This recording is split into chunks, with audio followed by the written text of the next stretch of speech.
Budget and Finance Committee for Monday, February 10th, 2013. I'd like to ask the room to come to order, please.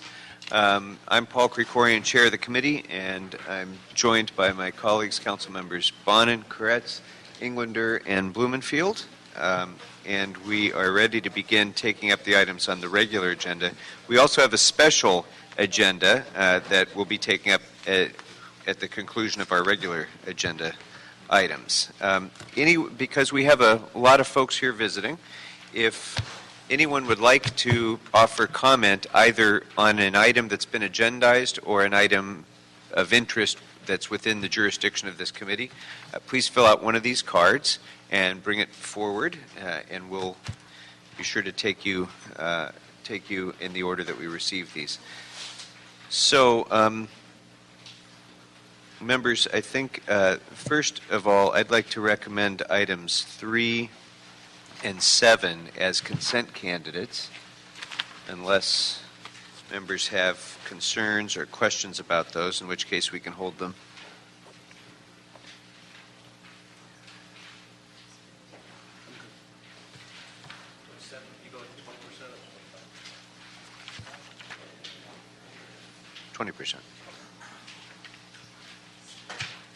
So if there's no questions or concerns about items 3 and 7, without objection, it'll be the action of the committee to approve the recommendations.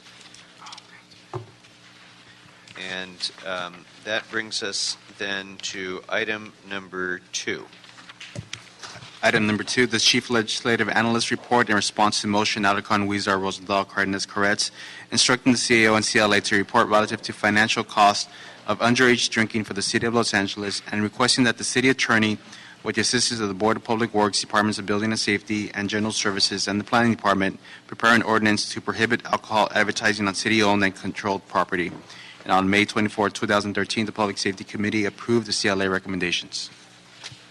Thank you. Good afternoon. Good afternoon. I can present an overview of the report or respond to specific questions if you'd like. Since it's the first time it's come before this committee, why don't you present a brief overview, and also for the benefit of everyone who's here, and then take questions and go to the public comment. I'm John Deering with the CLA's office. Before you is a report and recommendation for the city to adopt an ordinance to prohibit the advertising of alcohol products on city-owned property, with exemptions for existing contracts, proprietary departments, and departments which have facilities or uses where the sale or consumption of alcohol is permitted. This was triggered by a council motion that was introduced that made findings or cited findings from the LA County Health Department on alcohol consumption and its impacts in the community. Among these findings were that the total economic cost of alcohol use is $10.8 billion annually in the county alone. Other studies citing the exposure to alcohol advertising influences youth beliefs about alcohol and their intention to drink, with a main recommendation from these two studies to reduce alcohol advertising in public places in areas commonly seen by minors. In consideration of the exemptions that the recommendation contains, the city has multiple departments which permit the sale or consumption of alcohol in conjunction with food and beverage concessions operations and also special events. These departments include LAWA, the Port, Convention Center, Recreation and Parks, El Pueblo, and the Zoo. So taking into account the more specialized needs of these departments, a complete ban on alcohol advertising, signage, or recognition may disrupt their concessions operations and their ability to rent facilities for special events. Therefore, it's recommended that they be excluded from this proposed ban. There is a contract that DOT administers with or for advertising on its buses, and that contract has an explicit prohibition on alcohol advertising. So there are two additional current contracts, both administered by the Bureau of Street Services, that actually relate to advertising. One is for bus benches, and the other is for street furniture. Both of these contracts are long-term in nature and provide the city with a percentage of total gross revenues. For the bus bench contract, the city's current contract has a ban on what's called labeled and branded alcohol. So there's currently a ban in that contract. The contract for street furniture does not have an explicit ban. It does have language in there that limits alcohol advertising to furniture locations that are in non-sensitive areas and that follow the city's zoning laws. And according to Street Services, these are sensitive areas include areas adjacent to schools, houses of worship, and public parks. It's not specifically defined in the contract, but according to the information provided to our office, it's the practice of the contractor to limit this placement to at least 500 feet from any of these sensitive areas. So the recommendation before you, again, would exempt existing contracts, but should it take effect, it would apply effectively only to the city's advertising and the advertising it sanctions on street furniture, which is due to expire in several more years. And that concludes my report. Okay. So, members, there's a lot of members of the public who would like to speak. What I'd like to do is open it up to members for questions or comments first, and we'll hear from the public, and we can come back for further discussion after the public speaks, if you'd like. And Mr. Kretz, you were one of the moving parties on this motion. Why don't we start with you? Yeah, I'll be really brief. I think it's just so obvious that this has a huge societal cost to us in terms of alcohol use and abuse and advertising, and this gives us an opportunity to be part of the solution rather than part of the problem. And so I'm very excited that this is moving forward and encourage my colleagues to support. Thank you. Mr. Englander, this matter's been heard in public safety already, which you chair. Would you like to offer comments or questions? This has been heard in public safety on numerous occasions, and we actually did a pretty good job along with the stakeholders and the advocates on this and pushing to get this to move forward. And certainly there was a lot of issues that we had to deal with in looking at the city's contracting laws. We looked at what properties it would affect. I think there were some reasonable solutions and where they made sense in terms of if you've got venues, for example, like the convention center, that are selling alcohol, to have the advertising there where they're selling it and it's targeted to a different type of audience rather than the zoo, things that had made sense. It seemed everybody was in consensus with the ones that make sense. It was mostly, for the most part, outdoor advertising and, to kids. So I want to thank all the people who I know are here who showed up and voiced their support for this ban and testified numerous occasions to Public Safety Committee, as well as all of the other activities they've been doing leading up to this effort. So, thank you. Okay. Thank you. Mr. Bonin, Mr. Blumenfield, any comments at this point? I'll be brief. I'm in favor. I'm eager to hear some public comment. Just wanted to ask the CLA, do we already have a similar provision banning tobacco advertising?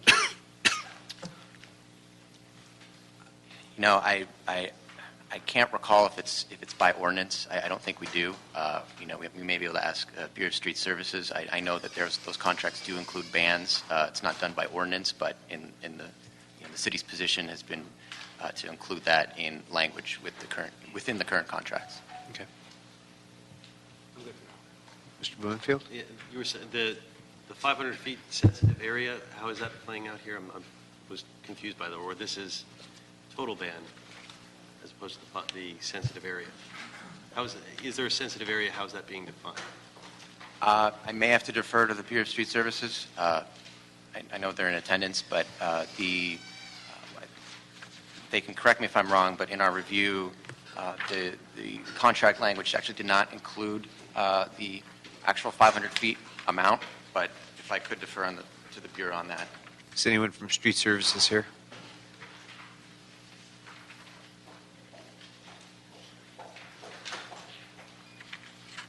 Good afternoon.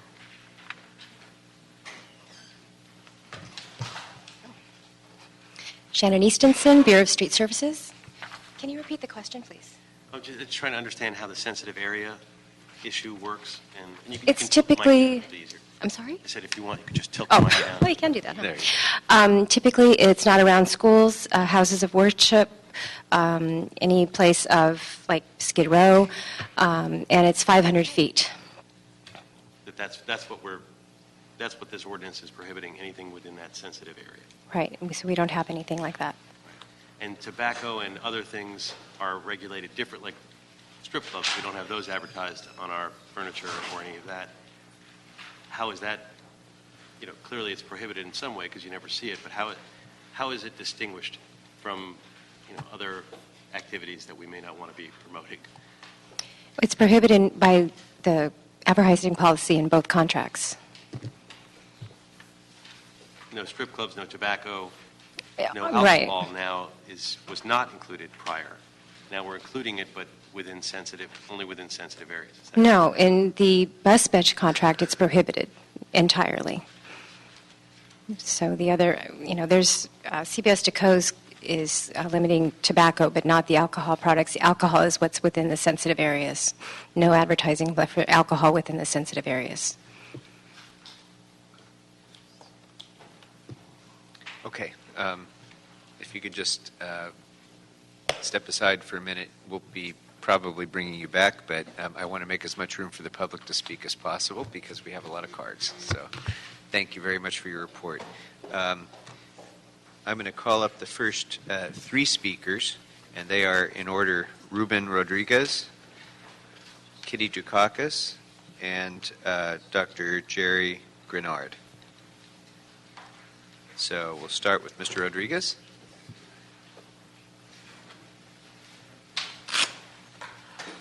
And our public comment here is 2 minutes, so welcome. Thank you. And thank you all the committee members for allowing us time to speak on the issue and hopefully to move it forward. My name is Ruben Rodriguez, and I am the chairman of the LA Coalition to Ban Alcohol Ads on Public Property in the city of Los Angeles. And it's the coalition is made up of over 26 organizations and probably another 15 to 16 supporters from the LA area and other parts of the country. We have been working on this issue for probably over 2 years now, and we're actually very honored to have former First Lady Kitty Dukakis to help us, and Dr. Jerry Grenard to provide some evidence-based testimonies on the issue. I will also be submitting some documents for the record, and I have here over 200 letters of support and several hundred signatures supporting the ordinance. They'll begin the process to draft it up. So there's extensive support for the issue. We could give you all the evidence, I suppose, but let me just make the point. There's the news item in the news right now. 6 people killed in a car accident. One of them, the sister of the driver. So we need to stop the young people from starting to drink, especially at the earlier age, because the pattern is the earlier you start with alcohol or tobacco, it will be the same. I can't quite answer the question, but I know we played a big role in trying to stop the Joe Camel ads for Camel cigarettes many years ago. Similar situation, so we hope to have your support and we can move this item forward. Thank you. Thank you very much. All right, our next speaker is Kitty Dukakis. Welcome. Thank you. To have you here, followed by Dr. Jerry Grenard. Thank you. I just want to make sure I can be heard. Is that right? Yes. Okay. Perfect. My name is Kitty Dukakis, and I am the former First Lady of Massachusetts and have been very much involved in the world of alcoholism because I am in recovery myself, and so it's all the more meaningful to me. And my husband would be here with me today, except that he is teaching at UCLA.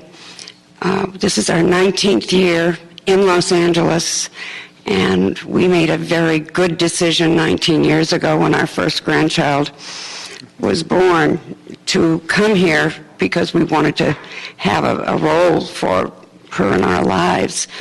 And we are very enthusiastic 3-month people who stay here for 3 months, and especially this year. We are delighted to be here since the condition of our streets and our highways and our schools has been affected by an enormous amount of snow, and I don't miss it one single second. I have worked in the field of prevention for a long time. Both Michael and I consider my real health at this point in my experience with ECT, with electroconvulsive therapy, and I was helped 19 years ago with that treatment and made a decision at the time that I wanted to help others. And for those people who could not get help from therapy or from drugs, alcohol-related drugs, like myself, ECT has been a real godsend. Members, I actually should have asked at least these 3 speakers to come up as witnesses in support of the proposal, so why don't we just go ahead and without Okay, I wanted to finish her comment. tell you just for a second why I'm here. Michael and I decided that we would get involved in Boston with an effort to get rid of transit areas that were parading alcohol banners. And he suggested that I talked with a city councilor who has since been elected the mayor of Boston. And Marty Walsh has become a good friend and is a good friend of many in the greater Boston area. There were thousands of people supporting him and reaching out to others who also were in recovery.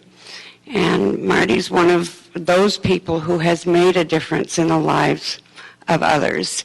And I went to him and asked what he felt we should do, and he asked my opinion. And I said that I felt we should see the governor together. And we went to see Deval Patrick, who greeted us warmly and promised that those signs would be down in 24 hours. And in fact, they came down because he made that decision. And the first ones to come down were the ones that went up in Kenmore Square, where thousands of young people converge to be part of the Red Sox mania that goes on in our city. And the others came down very soon after. It was an easy kind of effort.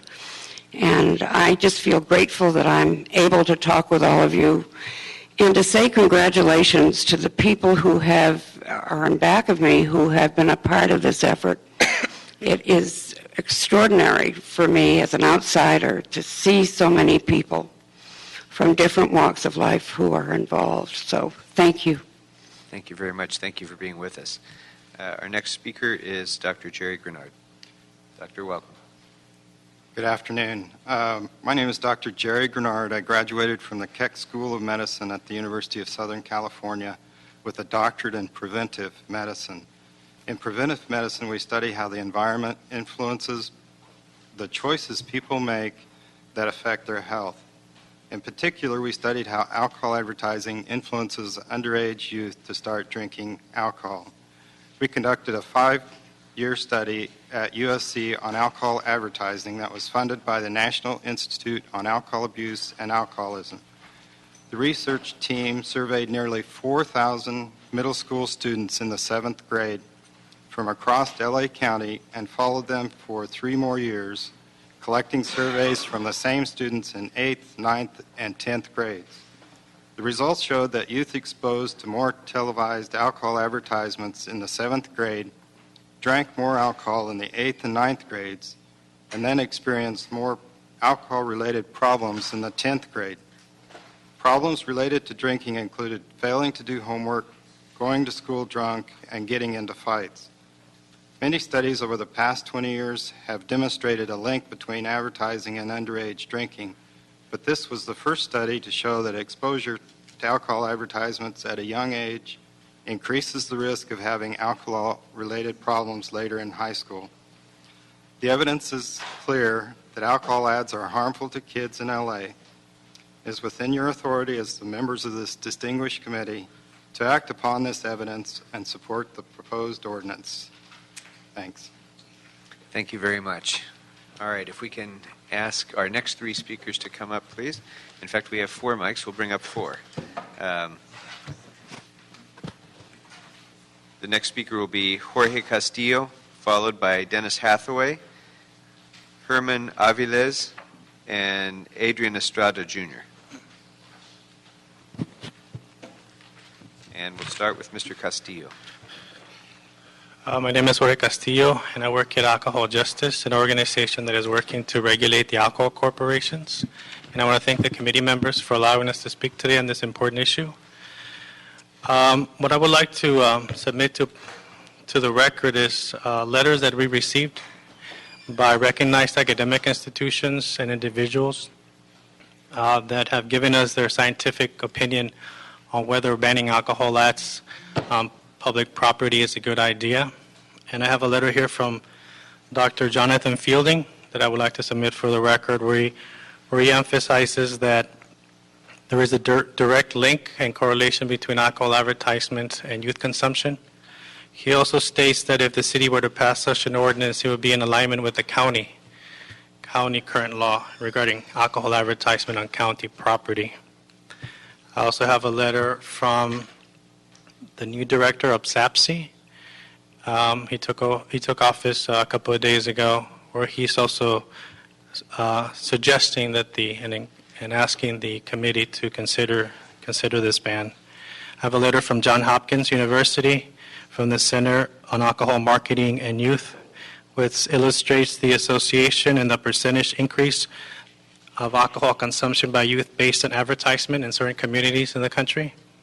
I have a letter from UCLA from Professor Ernest P. Noble, PhD, Distinguished Professor of Psychiatry and Behavioral Sciences, where he states the cost of alcohol to the state related to youth consumption, as well as the need to include a ban on public property.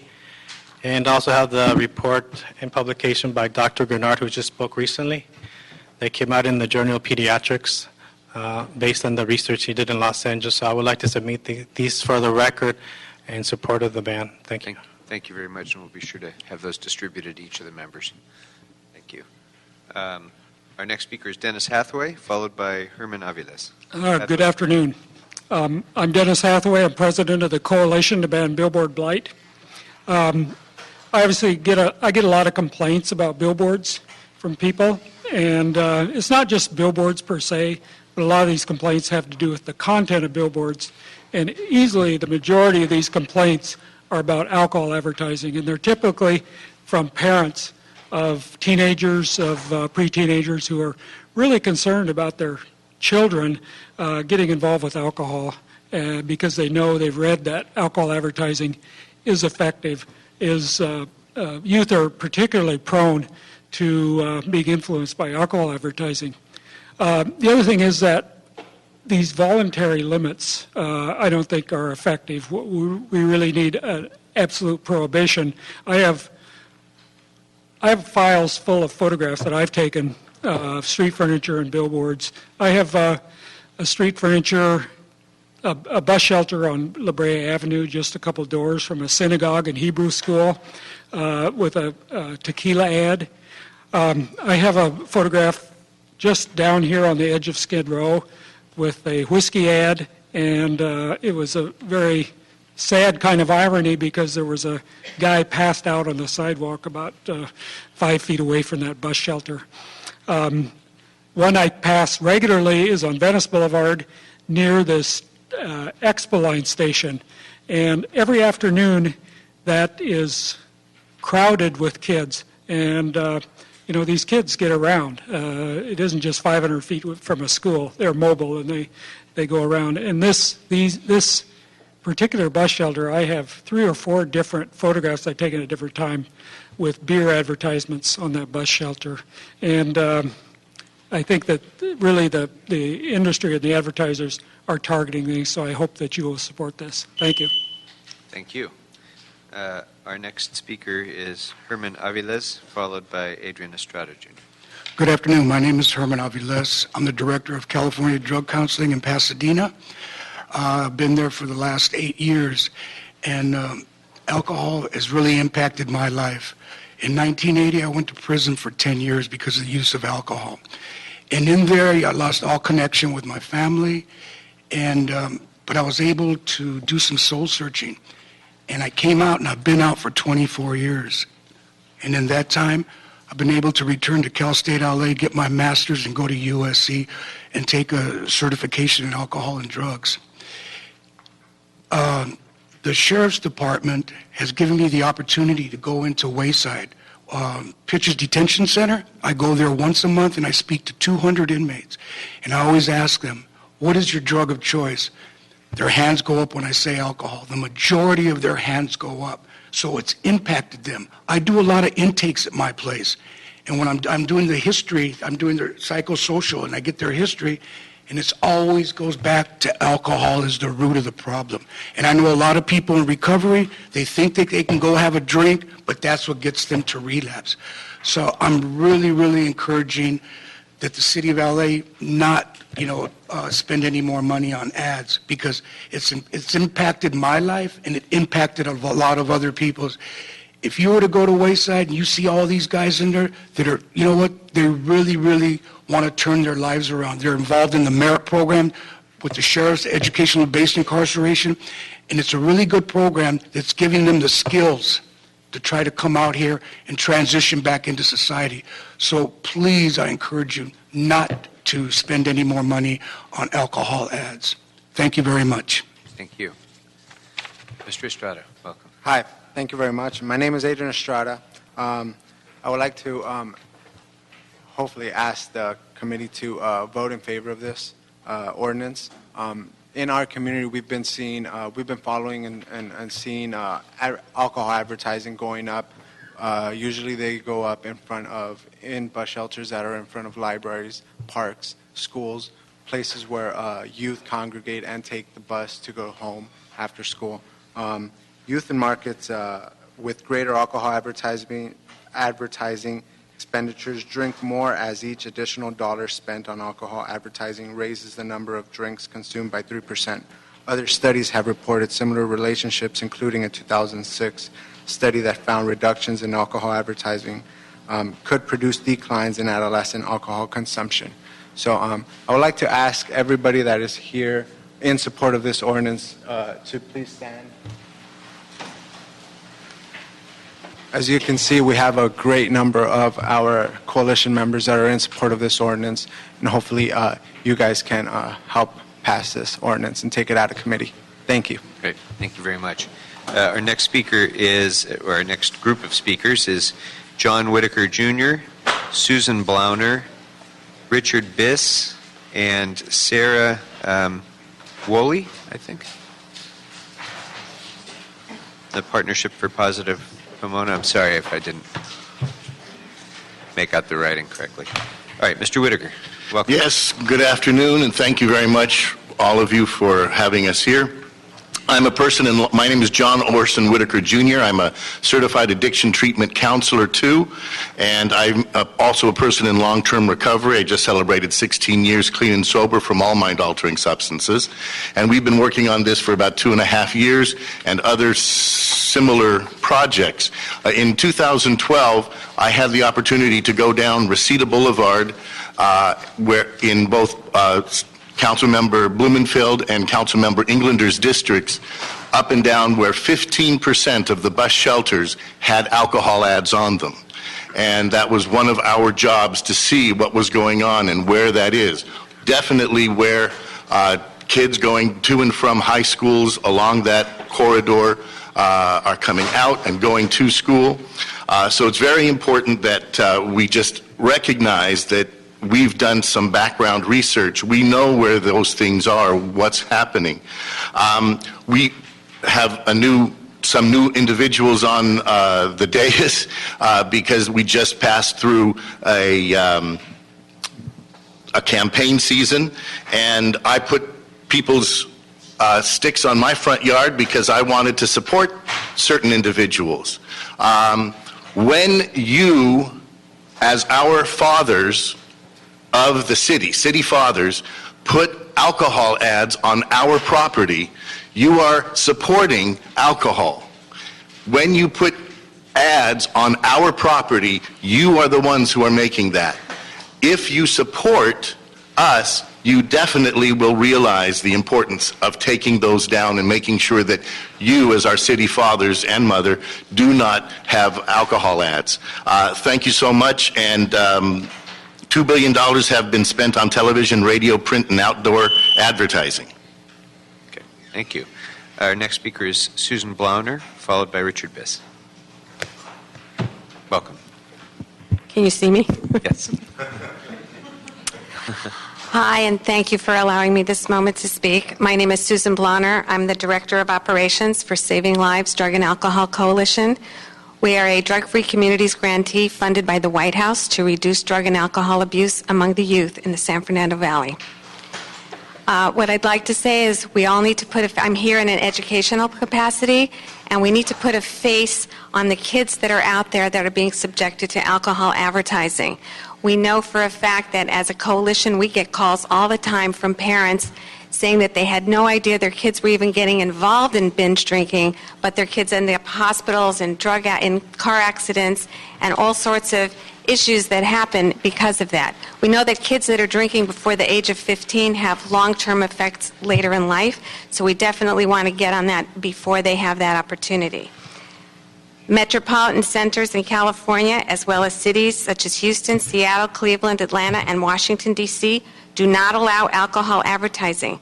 San Francisco, for example, explicitly bans outdoor advertising of alcohol on public property, and the airport and a few current contracts allowing such ads are exempted and turning out. Thank you very much. Thank you. Our next speaker is Richard Biss. Mr. Biss. Good afternoon, committee members and members of the community. My name is Richard Biss, substance abuse prevention organizer and youth development and advocacy group facilitator from the Asian American Drug Abuse Program. Today we are here to inform the community and our leaders on the issue of alcohol ads on public and city properties. And these ads give the youth ideas, and they target the youth by glamorizing and making alcohol use into a must-have experience in their growth or development, and a must-have life experience. As a substance abuse and youth development facilitator, we want to say the complete opposite by removing these ads and by giving our youth the help, advice, and alternatives and resources that they need to become motivated and successful in life. Having multiple ads around where they live, go to school, play, and socialize is not the example that we want to show or visualize to them. Let's not only remove these ads, let's completely replace them with pictures of young people helping others in their community, or pictures of young people being active and positive with their lives and lifestyle. Let's get rid of these negative alcohol ads and replace them with positive life images and messages for our youth and community members to practice. Today, in solidarity with Alcohol Justice, we are here to inform the community and our leaders how alcohol use and alcoholism has created many public health and safety problems in our community, such as crime, fights, traffic accidents, DUI, injuries, illness, domestic violence, sexual assaults, and even death, just to name a few. Some of these ads oftentimes portray get-togethers and parties at home, which are totally glamorized, and oftentimes teens who are surveyed say that they get their alcohol from home during these parties and gets-togethers. So there's a connection between the two. And if the committee supports this removal of these ads, it sends a clear message that influencing people, especially teenagers and the youth, to drink is not acceptable in the city of LA. Thank you. All right. Thank you very much. And ladies and gentlemen, if I can ask you to please turn off your cell phones out of respect to our speakers who are speaking, as well as the work of this committee. Please take a moment to turn off your cell phones. Our next speaker is Sarah, and I'm sorry, is it Woolley? Cooley. Cooley, I'm sorry. My apologies. Now it's clear to me, now that you mention it.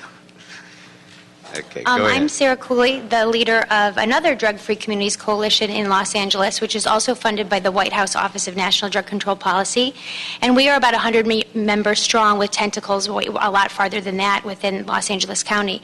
Most of those folks are at work or at school or home with their kids today. So I'm here to bring the voices of our community to this committee to share their support for banning alcohol ads on public property in Los Angeles. I just wanted to read, I have a big stack of them and they're in the items file if you want to take a look, but I just wanted to go through a couple. This is Adriana Pinedo. She's a prevention policy coordinator. She says alcohol ads are swallowing our communities whole. No residents are spared from passing by alcohol signage, and the more we allow their presence in our community, the greater harm they will cause. Today, she's asking that you strongly consider banning all alcohol signs on public property because our families are hurting and need you to stand up for them and help get their communities back. Jasmine Jimenez is 14. She says alcohol ads are making young people think that drinking alcohol is the right thing to do. Today, she is asking that alcohol ads should not be placed near elementary schools. We also have Eric Vasquez, who's a pastor.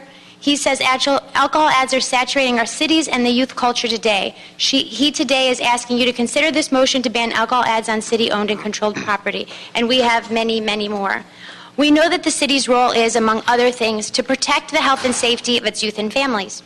We know that alcohol ads are pervasive in the city, on public land, and many, many other places, and that they do encourage youth to drink earlier and to drink more. And you've heard that that has consequences beyond just the drinking itself. We know that you have the power to respect and prioritize the health and well-being of Los Angeles' youth and families over the financial interests of outside alcohol, big alcohol, and we're asking you to keep that in mind and prioritize what you know that you're here to do. Thank you very much. Our next group of speakers will be, that's for another matter. Barbara Martinez, Teresa Marquez, Christine Lee, and Kevin Key.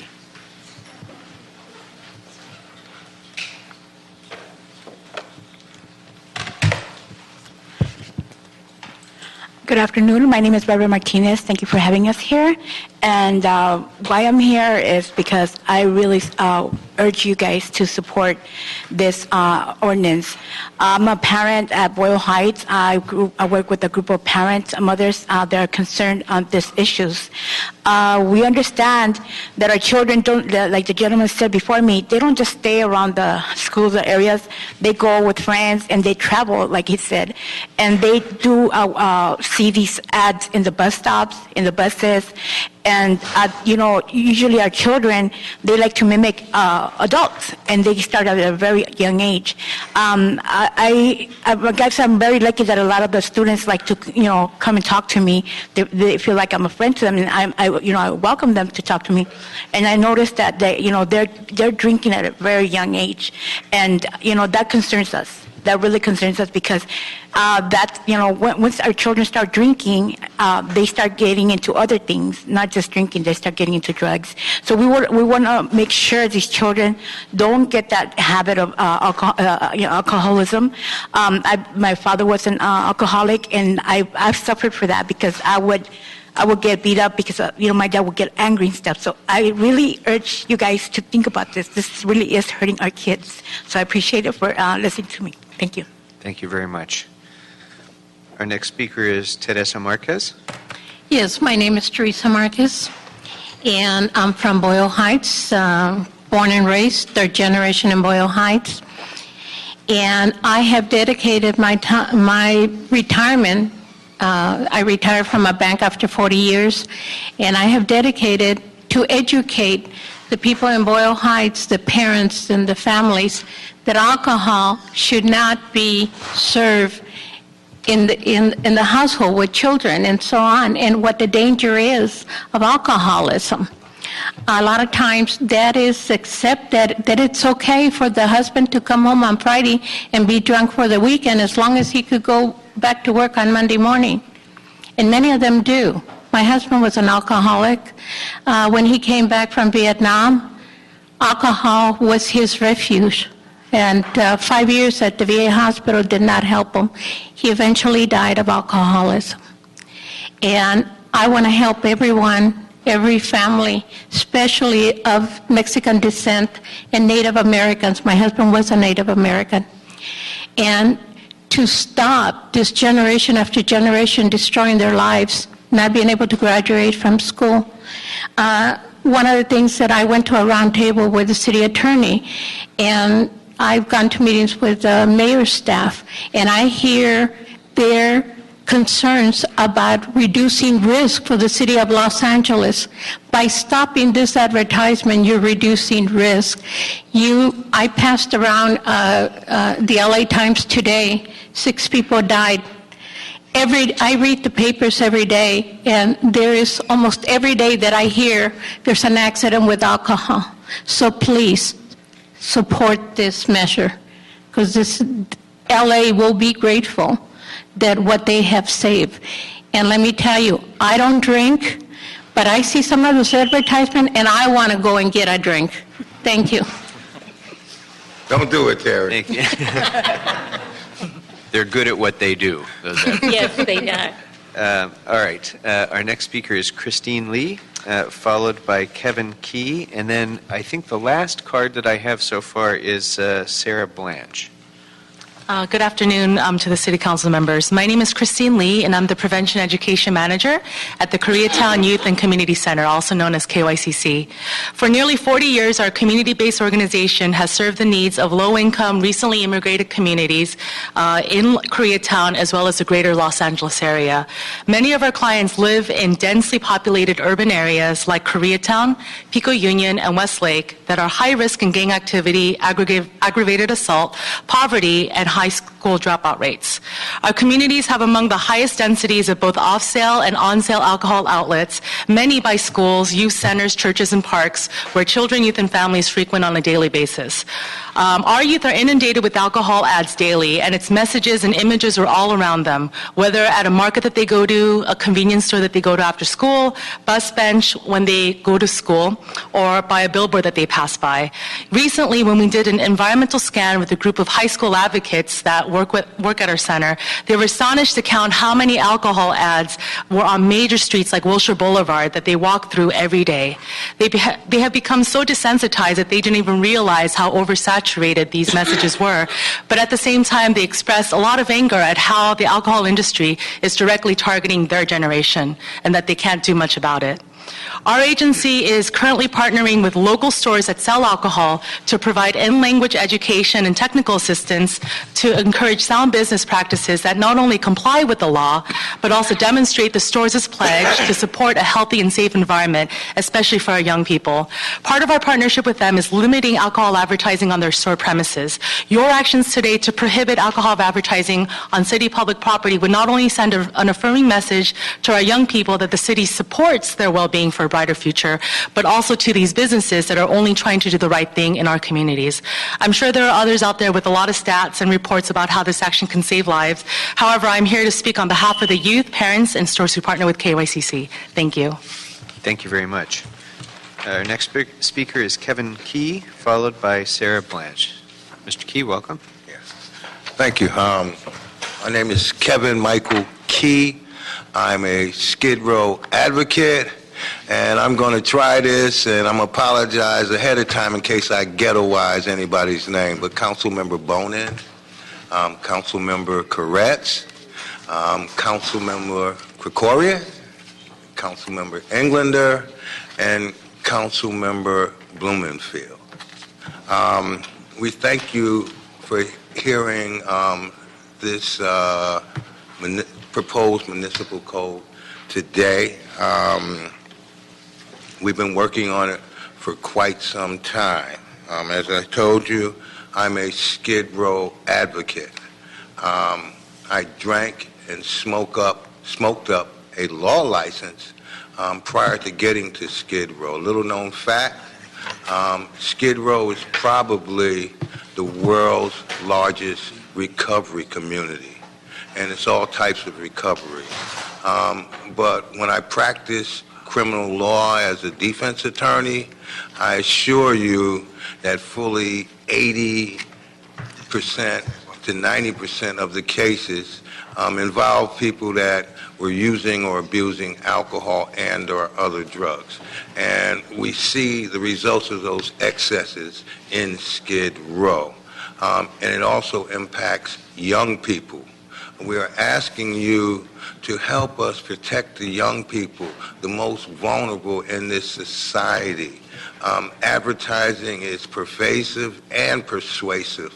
We look to you as my friend John Whitaker indicated, as our city fathers, to act in that protective capacity and help people who have not reached that age where they're mature enough to make mature decisions. We thank you for your time. Thank you. Now, unless I've missed somebody's card, and if I have, please just raise your hand and let me know. Our final public speaker on this matter will be Sarah Blanche. Welcome, Ms. Blanche. Thank you. Thank you very much. Thank you so much for having us here today to speak. It's my pleasure to do so. Again, my name is Sarah Blanche, and I'm a Venice resident.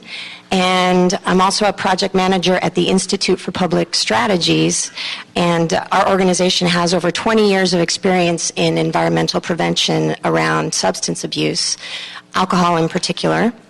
And we are also currently heading up a project in Venice and in Santa Monica to reduce the rates of underage and binge drinking there. So this issue is something that is great importance to us because we're familiar with the latest research, and the research shows unequivocally that alcohol advertising works. It has an impact, and that young people who see these ads believe, quote, drinking leads to positive consequences, that their peers drink frequently, probably much more frequently than they do, and that their peers approve of drinking. And all of these factors combine to create a documented greater likelihood of drinking alcohol with our kids. So obviously we've had many people here speaking today, and the question before us is, should we allow, in addition to everywhere else the alcohol industry is advertising, the hundreds of thousands of ads that they place in magazines and television and promotions, product promotions, and increasingly online, should we also allow them to advertise on public property? And of course, the answer to that question is no, because the alcohol industry is very powerful and wealthy, and obviously they're in the business of making more money. And I think we collectively here today in this room are in the business of protecting our young people and our communities. So if we were to allow alcohol ads on these public spaces, we're implicit. We are implicit in Big Alcohol's message, and we're looking the other way. So just like some other cities before us, I encourage us to lead and to limit the scope of Big Alcohol's reach. Thank you so much. Thank you very much. Now, did I miss anybody? I just want to make sure everybody had an opportunity to speak who wished to. All right. Members, any further questions of staff or comments? Mr. Blumenfield. Yeah, the question of staff about, clearly the costs of alcoholism on society is tremendous, and that's what's driving us here in terms of that cost. But just as we're the Budget Committee, I'd like to know what the what the prohibition would cost us as a city. Not that would make it not worthwhile to do this. It is still worthwhile, but we need to have our eyes open in terms of the costs so that we look at this, objectively and we move forward knowing that, with our eyes open, and knowing that it's a cost that the city wants to bear and should bear. Again, John Deering with the CLA's office. The report has an estimate of between $400,000 to $600,000 on an annual basis in revenue that would be foregoed as a result of the ban. In our estimation, given that this contract would take effect with the exemption on existing contracts, the current contract is due to expire in 2021. So given the length of time between then and now, there's an opportunity potentially to make up some of that lost revenue. But our estimate, based on numbers provided to us from Bureau of Street Services, translates to about $400,000 to $600,000, and that's based on about 10 to 15% of overall advertising that actually is alcohol related. Why wouldn't we assume that there wouldn't be a cost because other other types of advertising would take their place. Right. So in the report, we're actually not netting out any revenue as a result of that. There may be an opportunity to make up some of that, but that's, as far as an assumption, we haven't made any assumptions that that could actually be recovered. So just so I understand the number correctly, what is it based on? It's just based on saying the advertising alcohol is paying, they're providing about $400,000 to $600,000 a year worth of advertising. And the assumption is that nobody's going to come in their place, which I don't think is a fair assumption, but I just want to understand that that's what that number is based on. Right. So I can give you the numbers. Based on information from from CBS, who does advertising on street furniture, the estimated lost revenue associated with alcohol advertising would be about $2 to $3 million. That translates to 10 to 15% of the overall gross revenue that they get across the board from all advertising. So based on the city's net of that amount, per the contract, the city gets 20% of their revenue. So carving out $2 to $3 million based on the 20% that the city would net from that, that translates to the $400,000 to $600,000. Mr. Kretz. So in this advertising, are there a lot of empty spaces on the street furniture? Because we can't fill all of it, or are they generally pretty full in terms of advertising? Right. So on the specifics, I'm not the subject matter expert on that. I'd have to defer to the Bureau of Street Services in terms of placement and vacancy, so to speak.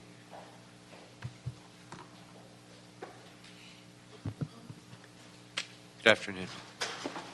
Good afternoon. Ron Olive, Assistant Director with the Bureau of Street Services. On that particular question, I don't think we really know the answer to that, the percent of the available space that's full.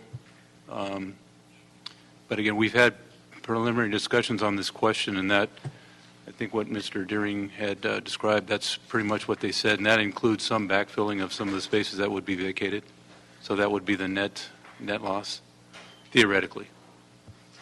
Certainly, if we knew that they're already experiencing a 20% vacancy, then it might be more believable. If it turned out that they're 100% full, one might make the assumption that they'll have greater success in filling those spaces.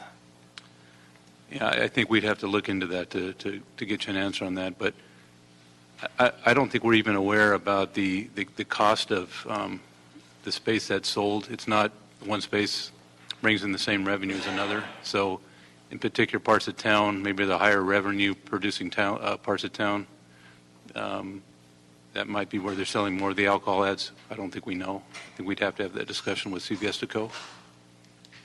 Yeah, certainly anecdotally, I would assume some of my area would be among the more expensive revenue producing if it's based on potential buying power. I don't really see any empty spots with any kind of frequency. So I may be unfairly, but I'm assuming that this number is actually an inflated number. I'm not sure that it matters. I think the societal costs are so high that whether this winds up costing us $50,000 or $300,000, I think it's a choice that we have to bear. But if we had a number that has a little more basis, I think it would be helpful to us. We can certainly do that. Mr. Bonin. I wanted to follow up on the same line of questioning. I feel very similarly to Mr. Koretz. I don't see a lot of vacant street furniture advertising in my district. Mr. Koretz and I and a couple other council members get the bulk of the advertising, and then, of course, the revenue is divided by 15. Does it cost more to advertise alcohol than it does to advertise a movie or an LA Times subscription? Again, I think we're speaking a little bit out of school. We're not really that schooled in marketing.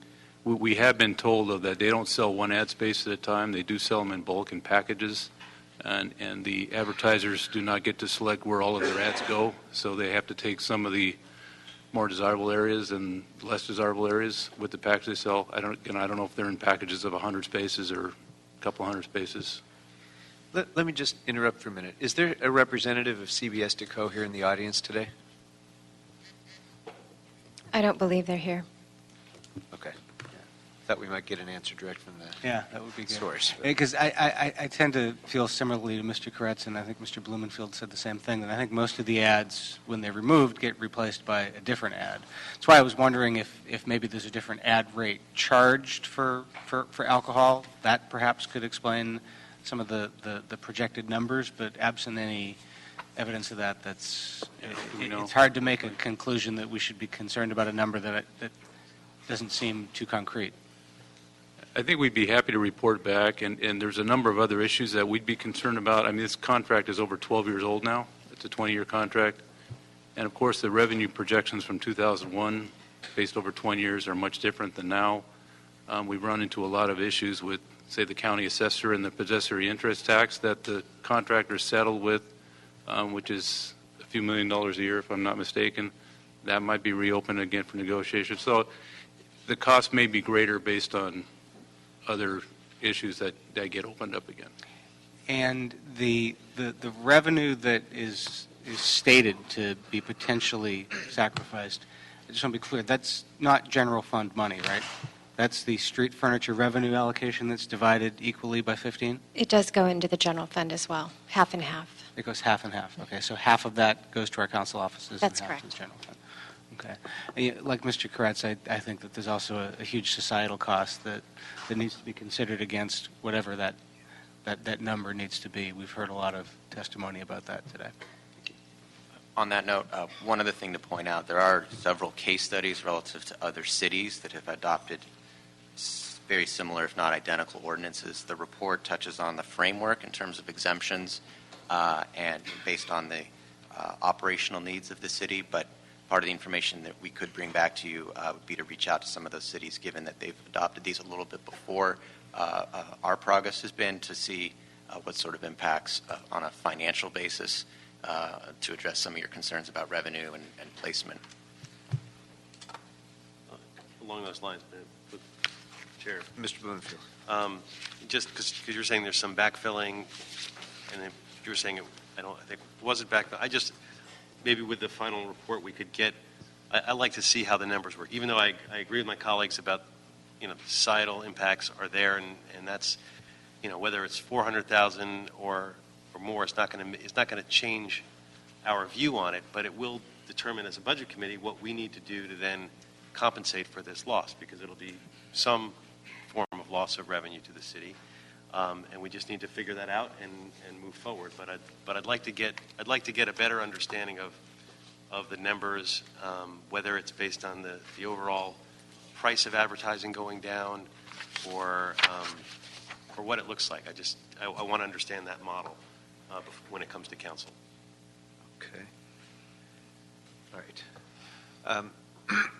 Well, thank you, members, and thank you to all the members of the public who came down here to advocate so forcefully and persuasively.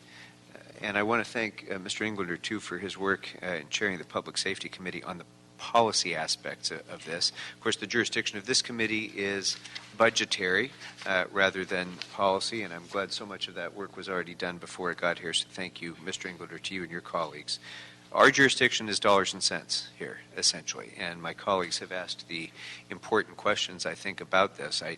I would feel a little bit more comfortable if we had more precise information on some of these questions, since this is the Budget and Finance Committee, and I would have expected a report, for example, from our contractor that kind of delineated some of this a little bit more clearly. But whether it's 400,000 or 200,000 or 800,000, this committee has been very, very reluctant to, at a time of great deficit and great fiscal challenge in the city, to give up on even a penny of revenue. And yet, I look at Mr. Lima here and the other members of the fire department, and I realize that the amount of their time and resources that has to be devoted to responding to alcohol-related problems in our society, whether it's drunk driving accidents, whether it's medical conditions that they need to respond to, the situations that arise from homelessness, and so many other things. A few $100,000 one way or the other, I think, is money very well spent in trying to address some of those much more significant costs to our society and to our city. So I think it makes every bit of good sense to move forward with a kind of policy like this. Now, I should say, too, that some of the speakers mentioned, and Ms. Blanche particularly mentioned, the alcohol industry is perhaps the biggest spender of advertising dollars in the world. And in this country, advertising of alcohol is absolutely pervasive. Any of those school children who walk past a bus bench also watch commercials on television every single day that they watch a basketball game or anything else. They see advertisements for beer and see, and I was...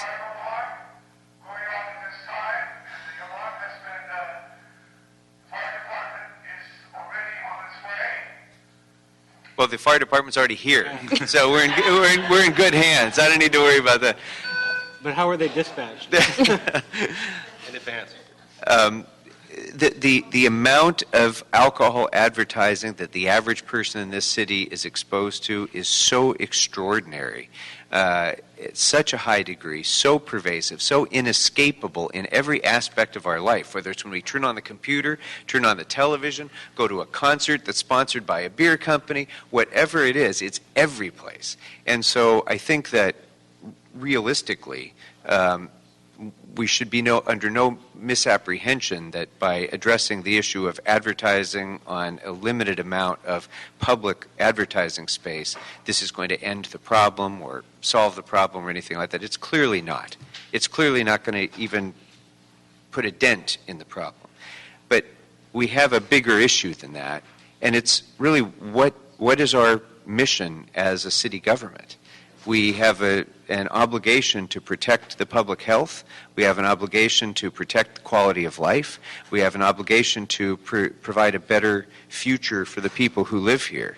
And I don't think it's consistent for us to send a message that we are willing to promote the use of alcohol for a relatively small amount of revenues when the result of that consumption is so contrary to so much of what we stand for as a city. So just as CVS made the decision recently, as many of you saw, despite its extraordinary profitability, they made the decision to stop selling tobacco products in their stores.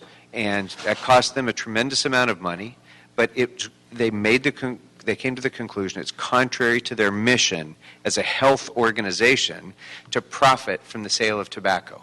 And I think in the same way, it's very appropriate for this city to say, as long as we're sending our firefighters out to rescue people, as long as we're using our police resources to try to stop drunk driving, as long as we're using so many of our city resources to try to respond to homelessness and so many other social ills that come from alcohol, it's not appropriate for us to continue to to promote the sale of alcohol just for a little bit of revenue. So I think I would propose, members, that we go ahead and advance this matter to council to approve the recommendations as articulated by the Public Safety Committee, but with a couple of additions to that. And I would, because we talked a little bit about these dollars and cents issues, those remain important.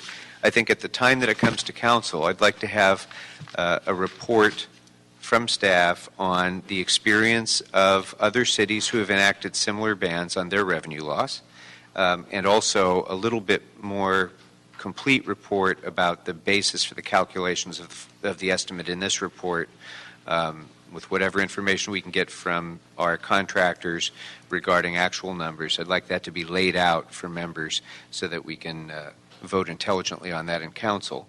And then I'd like to get a report back to this committee on potential offsets and mitigations for that revenue loss, whether through other kinds of advertising or whatever other kinds of mitigations we can to affect the fiscal consequences of this, but I don't want any of that to delay our moving forward and advancing the policy to council for its approval.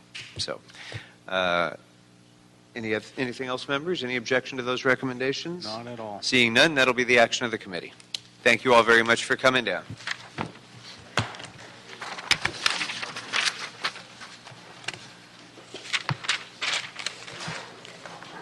Okay, talk to the fire department.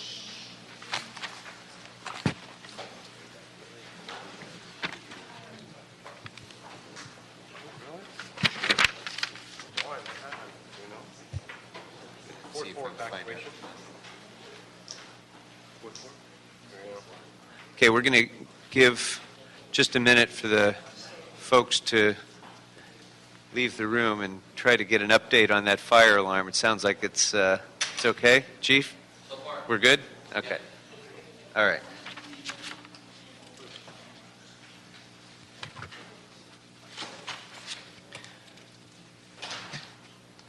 Okay.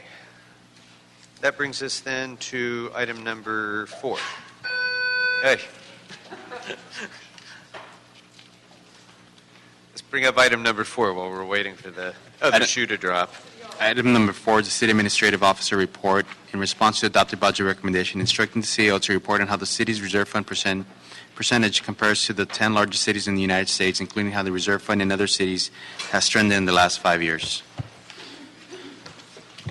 Good afternoon. Good afternoon, Anime Utem from the CAO. Would you like me to provide a brief summary of the report? Real quick. Okay. What you have before is a report back on how the City of Los Angeles reserve fund percentage compares to the 10 largest cities in the U.S. Based on the 2012 U.S. Census, the cities examined in the report in order of largest to smallest are New York, L.A., Chicago, Houston, Philadelphia, Phoenix, San Antonio, San Diego, Dallas, and San Jose.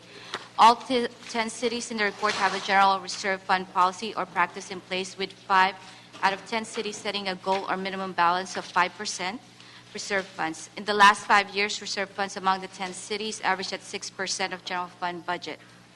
As the second largest city, Los Angeles has an average reserve fund balance of 4.7% of the general fund revenue across fiscal years 2010 to 2014, which is a little below the group's median of 5.9%. It should be noted, however, that since 2010, Los Angeles has steadily increased its reserve fund balance from 3.4% in 2010 to 6.7% in 2014. Of the group, Chicago has maintained the highest reserve fund balance with an average of 21.7% for that period, and New York is the lowest and below 1%. As of January 10, 2014, the city's reserve fund balance is $338.2 million, which is 6.95% of the general fund budget. And in addition to that, we have our budget stabilization fund. That is correct. And so if we include the actual include- reserve and the budget stabilization fund, what does the percentage of That general would be fund come to? 8.21%. So at 8.2%, the city of Los Angeles is now faring better than all but 3 other cities, it looks like, for fiscal year 2014 of the top 10. That is correct. And did you say 3.4% was the reserve just 4 years ago? Yes. Did I hear that correctly? Yes, 3.4% in 2010. That's the actual reserve fund balance. Okay. So in 4 years, we've nearly doubled the reserve fund at a time of the most extraordinary fiscal challenge that this city has ever seen, at least since the Great Depression. That is Is correct. that a fair summary? Yes, it is. Okay. Any questions on this members? Let's start with Mr. Kretz. I think at some point the CAO suggested in the longer term that we look at increasing this from 5% to 10%. What's the status of that suggestion? And if so, what would a timetable be for that suggestion? We're as we know in the report, we're currently looking at that as a possibility. Obviously, it would have to be weighed against the other priorities of the city, but based on what we've heard from the rating agencies, based on what we've actually seen with regard to improvements in ratings for those entities that have a solid reserve fund, we feel that it's one of those areas where there's only a plus side with regard to enhancing our ratings if we have a stronger reserve. But it's something that we're currently exploring with weighing against the other priorities of the city as well.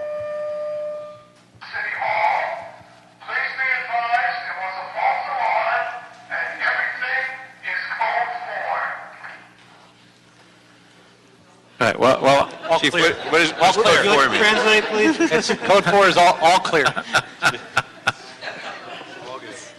to work on our emergency communications a little bit. That's why. Actually, somebody thought this was a bad idea, so they tried to interrupt that direction. No, actually, I happen to think it's a good idea.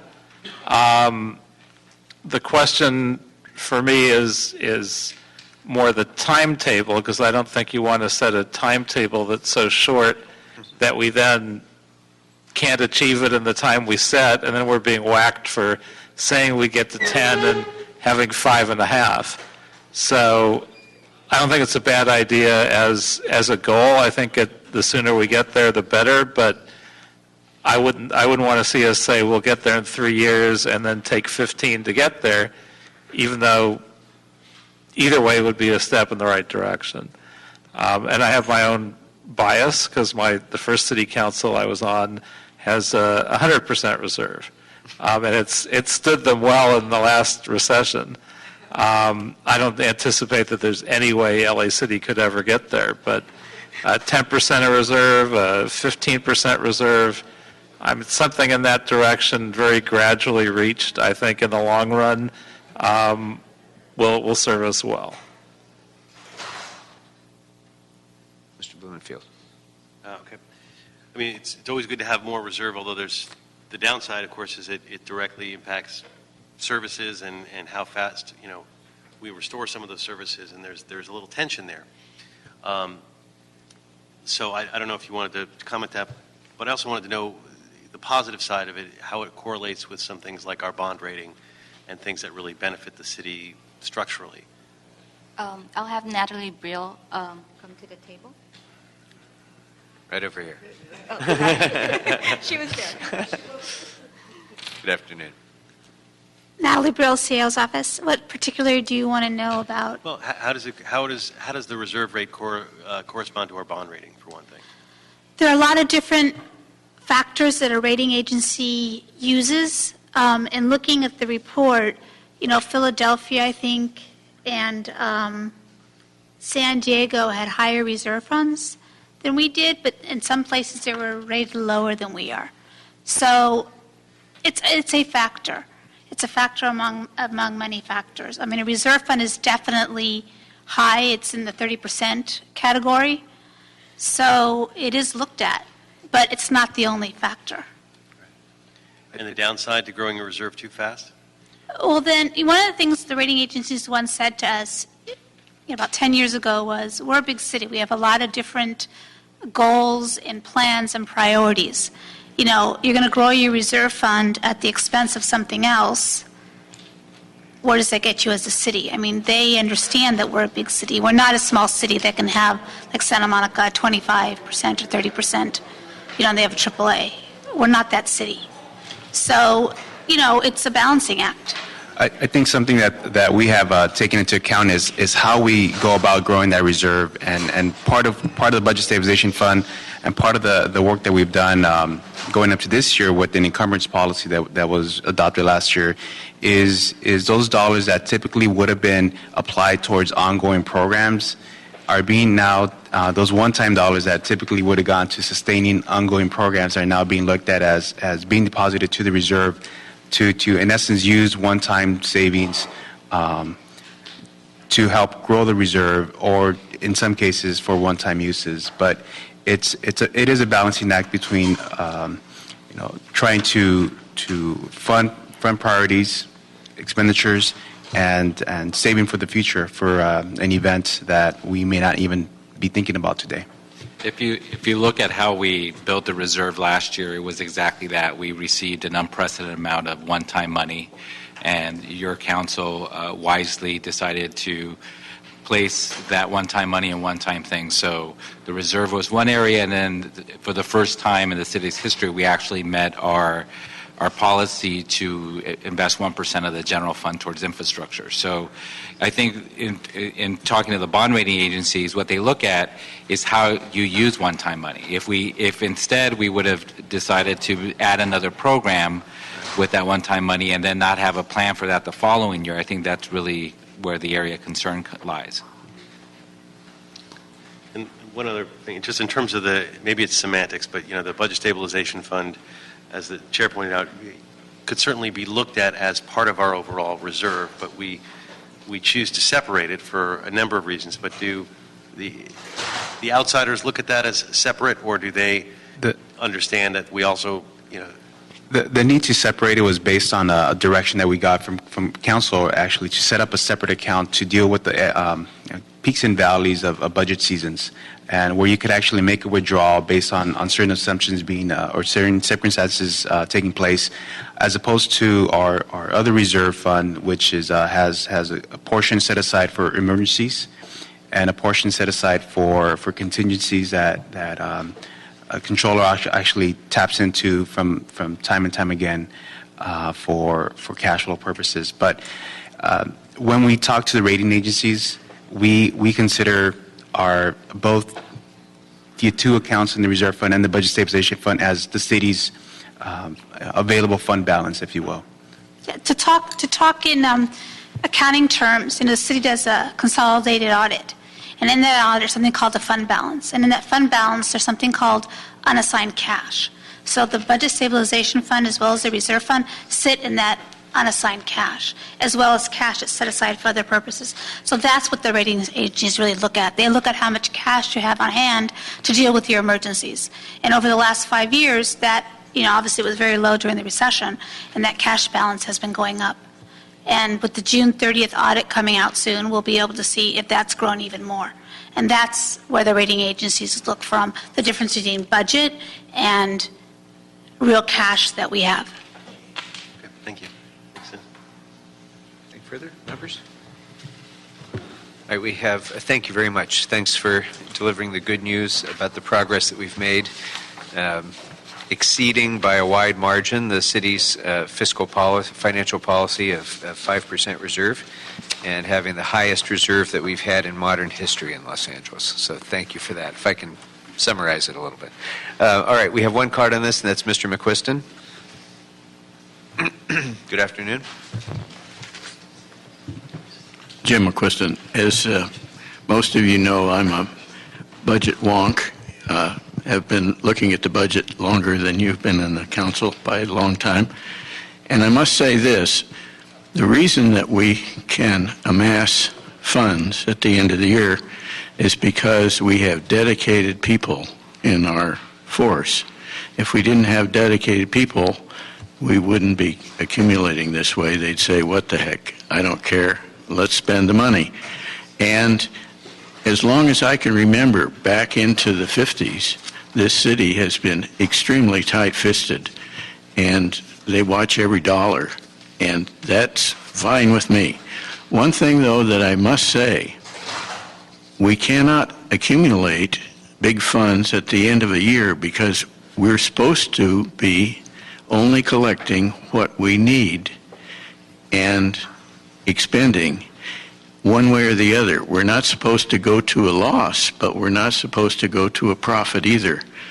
And Article 13 more or less clamped down on things like this, so we do have to be very, very cautious about how much we need. Actually, if you think about it, this money is dead to us. We can't do anything with it because we can't spend the money and go below our economy, so it's just there and we can't do something with it. So we do have to think about what do we need in the city, what is really important to develop, and to use the money wisely and not just try to amass a big amount, which sooner or later someone is going to file a suit and say, you're overcharging or you do something like that. We do have to be very careful that way. But I am very glad that we have this kind of people in this city that do watch everything very closely, including yourselves. Thank you very much for that, Mr. McQuiston. I appreciate it. All right, members, if there's no objection, it will be the action of the committee to note and file the report. And that brings us then to item number 5. Item number 5 is the City Administrative Officer report in response to adopted budget recommendation instructing the CEO to report on the city's current debt capacity and how much has been issued in bonds. Good afternoon. Natalie Breaux at the CEO's office. As part of the budget, the council and your committee requested that we report back on the city's debt capacity. We've been tracking the city's debt capacity since the 90s, and in 2005, when we codified those policies, we set a target of 15% for all debt in the city of LA of revenues and 6% of debt for general fund revenues.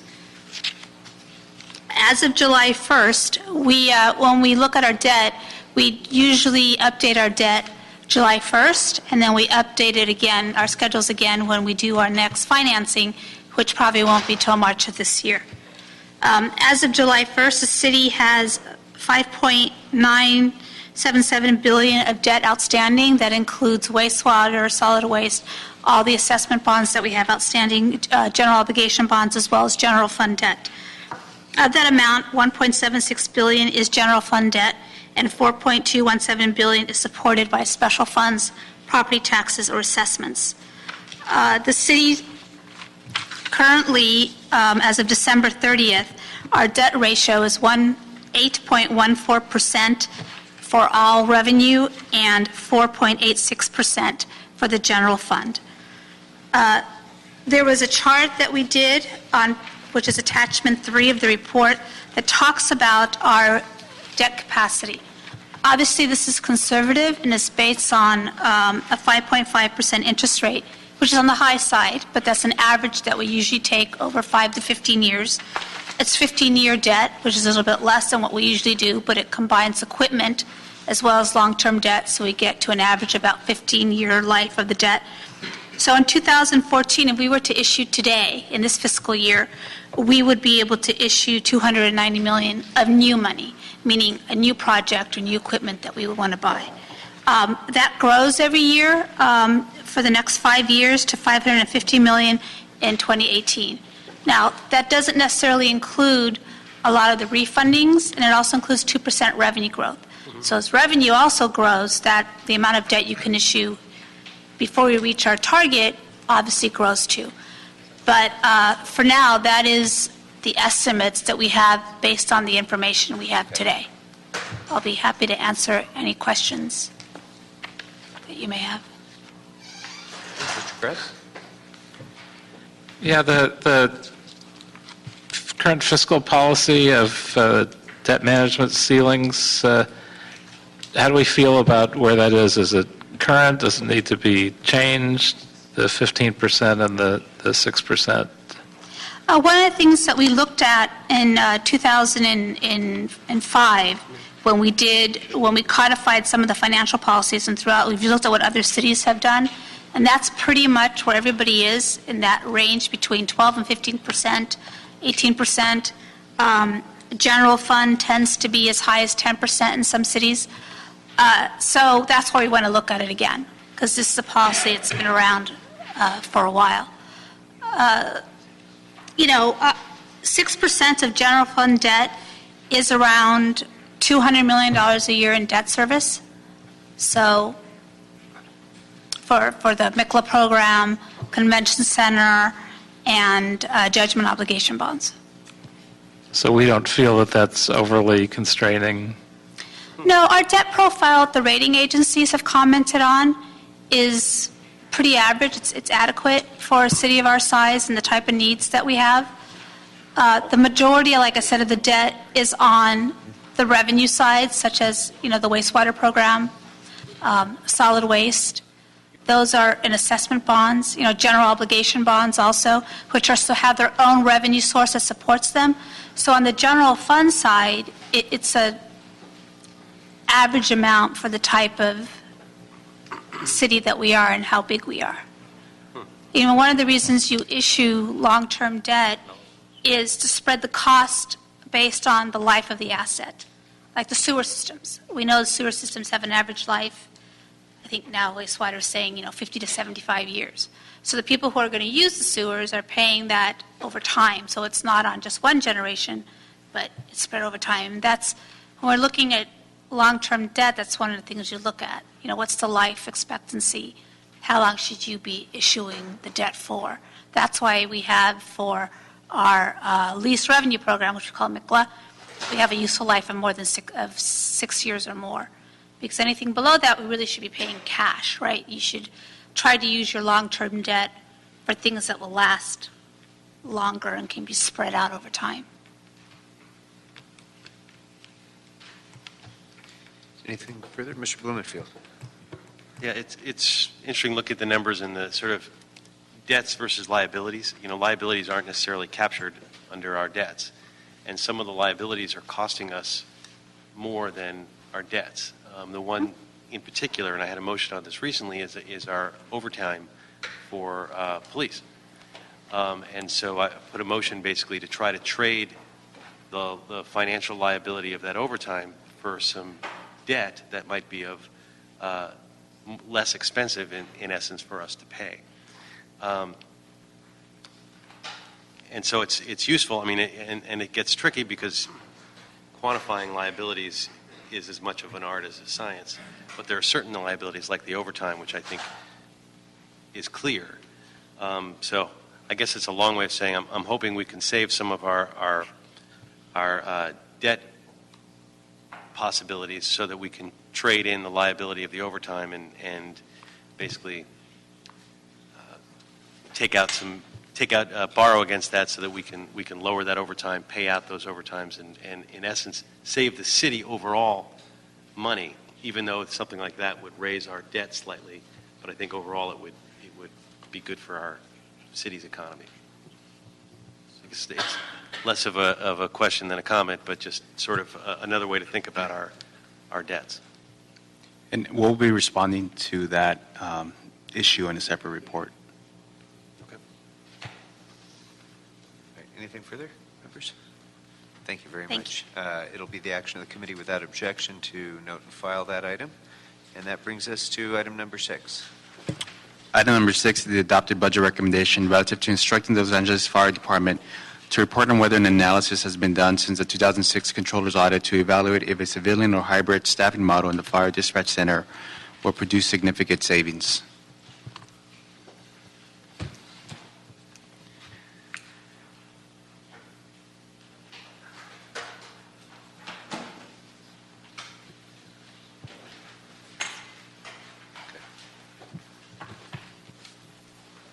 Good afternoon. Good afternoon.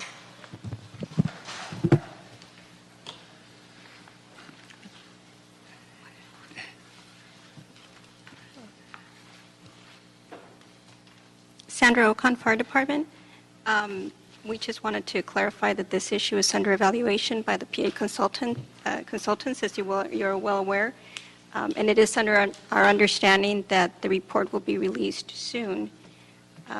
Also, as a reminder, the civilianizing of the call takers is a meet and confer issue, and that is going through the process as well. Okay, Chief, anything further? No, that we're just reminding of those. We don't have anything further. You have specific questions? Okay. Members, anything you'd like to raise at this point? That we are going to be getting significantly further reporting, more reporting in response to the consulting report, but this was requested, I think, at the time of the last budget, so that's the reason I think it's coming back here again. I think it's fine to just go ahead and note and file this at this point, since it's being wrapped up in the. Yeah. other I'd like conversation. to ask just a couple questions. I want to make sure that it's the kind of stuff that will be in the report we're going to be saying. Just, maybe just let me know if these are things that are sort of factors for consideration. On the budget, sort of civilian staffing question, I'm wondering if, as we're looking at this issue, if we're factoring in the attrition rates for civilian employees during training, which I understand are as high as 50%, and then you get 40% drop-off shortly after they've gone through training. I want to make sure that's something we're factoring in, because clearly it'll impact the analysis. Also want to make sure we're looking at the fact that the sworn personnel now do 56-hour weeks and the civilians 40-hour weeks. Also, the bodies that would need to be used for compensatory time off so that the call load isn't unduly impacted. Right now, with the sworn, they all get called in sort of on a mandatory basis so that all the posts are covered. And under a civilian, I want to make sure we don't have those posts abandoned, because that would drive up the call times. Also want to make sure we're looking at the question of the pay parity with LAPD, if that's something that we're considering as we look at this, as well as the impact of different types of promotional opportunities for civilians versus sworn that would impact retention rates. Because if we're going to be looking at these two options side by side, I think we need to have those sort of details factored in there. I also think there's a lot of operational questions to get into, but I'll save those for Public Safety Committee, obviously. As well, if I could, I appreciate that, and I think that's the deep dive we have to do, all of us, and we'll make sure that the fire department, as well as both of our labor partners, the command officers and UFLAC, have a seat at that table. And I say the fire department because right now they're not the ones actually doing this report. So what I would also suggest is that if you'd like, as a member of both committees, it probably behooves you to meet with the consultants as well. That would be great. So we'll make sure that happens. That would be excellent. And just for clarification of context, this was a report that this committee requested in last year's budget. Right. So we, at that time, requested a report back, and that effort has largely been supplanted by the independent consultants' efforts. So once that is digested and considered by staff and fully vetted, then I'm sure we'll have recommendations and reporting back on the results of that independent analysis as well. Anything further, members? All right. Then I'm going to ask Mr. Lima to come on up. Right now, Mr. Lima is the only card I have on this matter. Welcome. Welcome, Chairman Krikorian and honorable committee members. My name is Frank Lima, President of United Firefighters of Los Angeles City. Just here today, I did bring a report, which all the committee members should have, and I left some for the public to view as well. But we're here today strongly to disagree with any recommendation to civilianize our dispatch center. The expert reports have stated that changing the hours and possibly bringing in civilians to the dispatch center will actually cost the city more money and compromise the quality of work of our dispatchers. We do agree with the comments earlier that it is a meet and confer issue through negotiations, and that's what we will be doing. In regards to MFC, Metro Fire Communications, it's much more than a 911 call center. It's a command and control center that tracks the availability of resources and oversees resources coverage across the entire city, in addition to managing emergency incidents in situations where firefighters are lost, trapped in a fire, in a Mayday situation. We do have the capacity for surge, as well as Assistant Chief Daniel McCarthy. He issued a report, which is in the documents that I handed, but I'd like to take a couple quotes out of there. In the report, he said that the proper handling by call takers of pre-arrival instructions can make the difference of life and death with sworn dispatchers. Our CAD system fails on a regular basis, and the only way we keep it going is by our professionals here. We have members that have fallen through roofs or in wheelchairs, have crashed in helicopters, that are not bleeding the city out of disability pensions either. They have a place to work. The civilianization of the MFC will be very challenging. It will be a very expensive undertaking due to primarily high attrition rates, as Councilman Bonin said. And nationwide, dispatch centers with civilian staffing models experience critical staffing levels on a daily basis. This is a complex issue that needs a great deal of discussion, and UFLAC looks forward to engaging with you and the department in the days to come, and thank you for your consideration in this matter. All right. Great. Thank you very much. Thank you very much. Without objection, members, it'll be the action of the committee to receive and file that item. And then that brings us back to item number 1, which we will be taking in closed session. Is there any public comment on item number 1? Okay. Seeing none, public comment on item number 1 is closed. Is there anyone wishing to offer general public comment in this meeting? Seeing none, general public comment is closed as well, and we will go ahead and go into closed session then. You're going to stay here or go in there?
Finance Committee. Do we need to report anything out, Mr. No. Sam? Okay. All right. So we are now going to recess the regular agenda, and we are going to begin the special agenda of the Budget and Finance Committee. Is there anyone wishing to offer public comment on general public comment in the special agenda? Okay, seeing none, general public comment is closed. And we do have cards on items 8 and 9. So we're going to take those cards first. Yeah, we'll take all the cards first, and then we'll go to closed session. So, first speaker will be Mr. McQuiston.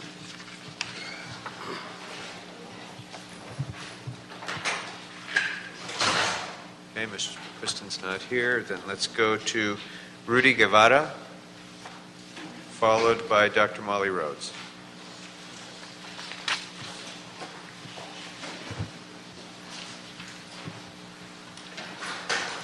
Good afternoon.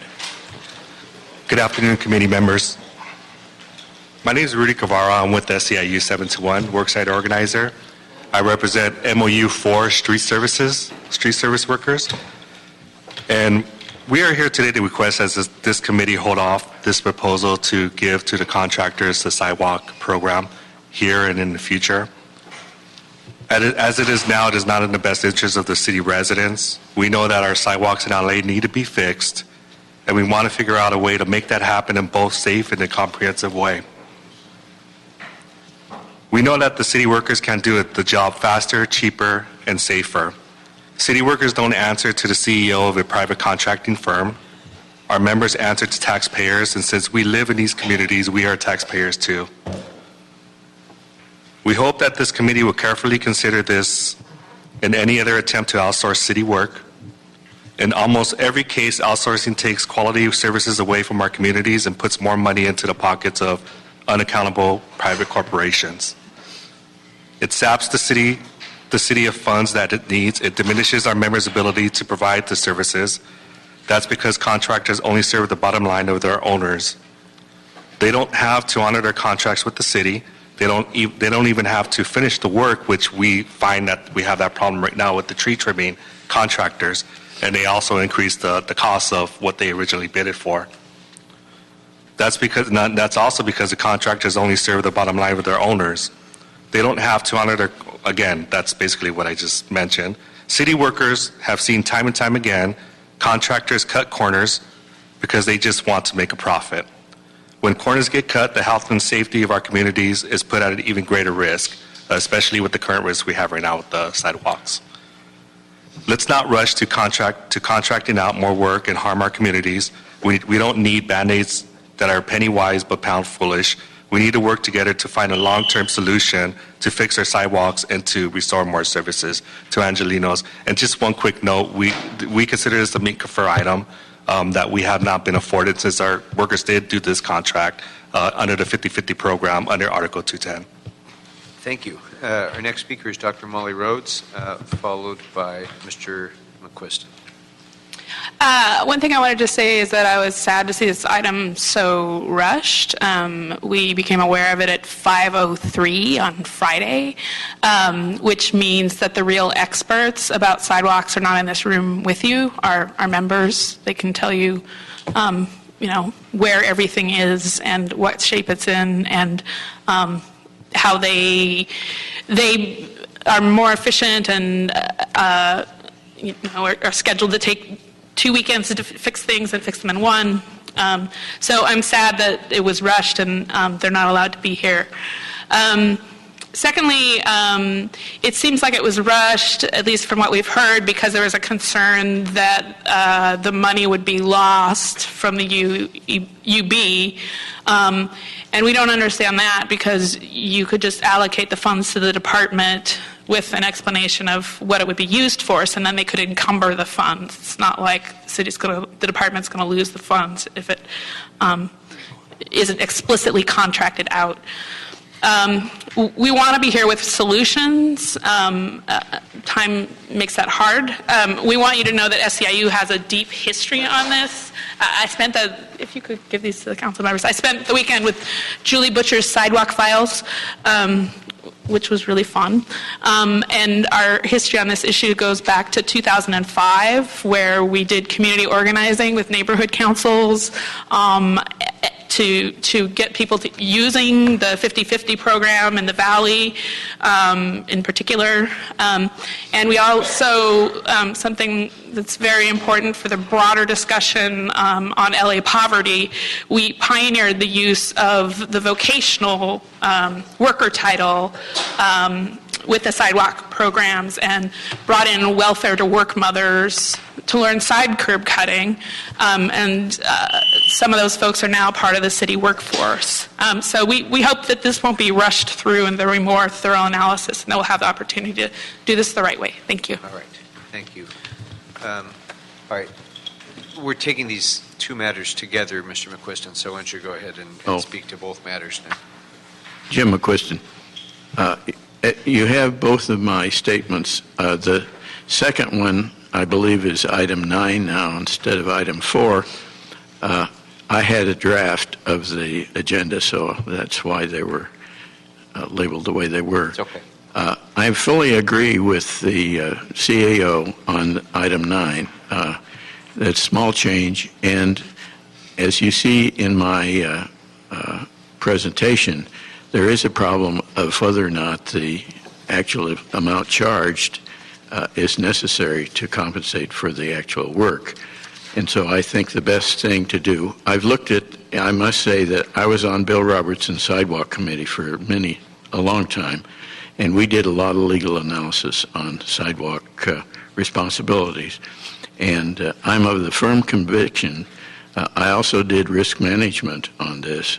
I found out that the city is risking about $20 million a year.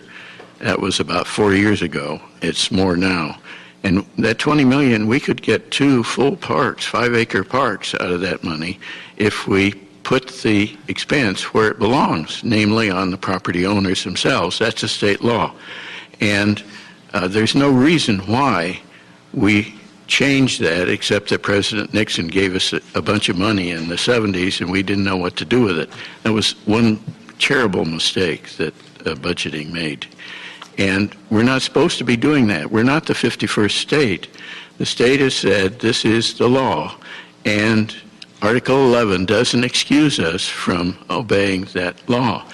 And so we ought to be doing that. And it makes a lot of budgetary sense to do it. And we don't have to change anything to do it. All we have to do is to get street services to get up an automated system with the neighborhood councils. No one has to touch any of the paperwork, and it goes right out to the property owner. And if he doesn't do something about it, the state can bill him. And the state then can bill at 40% over their costs. So that means that everyone wins. All right. That's the way it used to be. That's the way it should be now. And we've got to do that, and we'll get a whole bunch of extra money for parks, which we really need. We can stand 105 new parks just in Hollywood alone for the population. So I want that done right away. Thank you, Mr. McQuiston. Our next speaker is James Litz, followed by Dennis Gleason.